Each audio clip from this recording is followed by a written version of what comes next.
धमाका, आग की लपटें और आसमान से बरसता मौत का मलबा। राजस्थान के चुरू रतनगढ़ से एक दिल दहला देने वाली खबर आई। भारतीय वायुसेना का एक जगुआर फाइटर जेट क्रैश हो गया।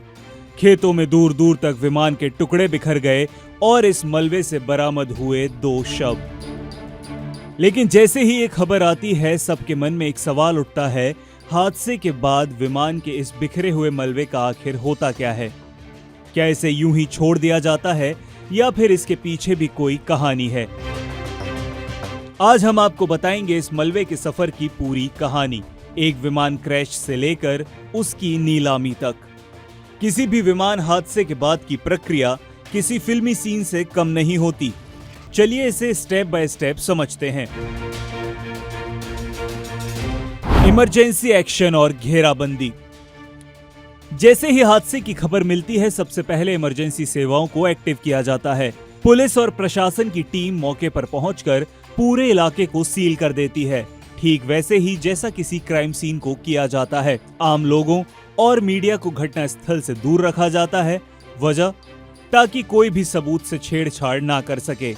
हर एक टुकड़ा, हर एक निशान हादसे की वजह बता सकता है। Black box. इसके बाद शुरू होती है सबसे अहम खोज, विमान के ब्लैक बॉक्स की। इसमें 2 चीजें होती हैं, फ्लाइट डेटा रिकॉर्डर और कॉकपिट वॉइस रिकॉर्डर।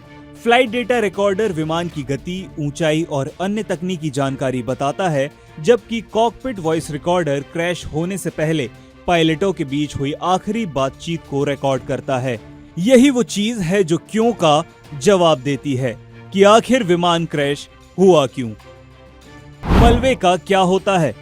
अब आते हैं हमारे मुख्य सवाल पर कि उस विशाल मलबे का क्या होता है जो मीलों तक फैला होता है, जैसा कि चुरू के भनोदा गांव में हुआ। सबसे पहले तो इस मलबे का हर हिस्सा जांच के लिए बेहद कीमती होता है।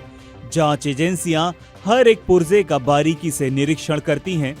एजेंसियां मलबे में से उन पुर्जों को अलग करती हैं जो शायद ठीक ठाक हालत में हो। इन पुर्जों को लैब में ले जाया जाता है, वहां इनकी गहन जांच होती है, ये देखने के लिए कि क्या इनमें कोई खराबी थी या क्या इन्हें भविष्य में दोबारा इस्तेमाल किया जा सकता है। और अब वो हिस्सा जो आपको चौंका देगा। आखिरी कदम, नीलामी। जी हां, आपने सही सुना।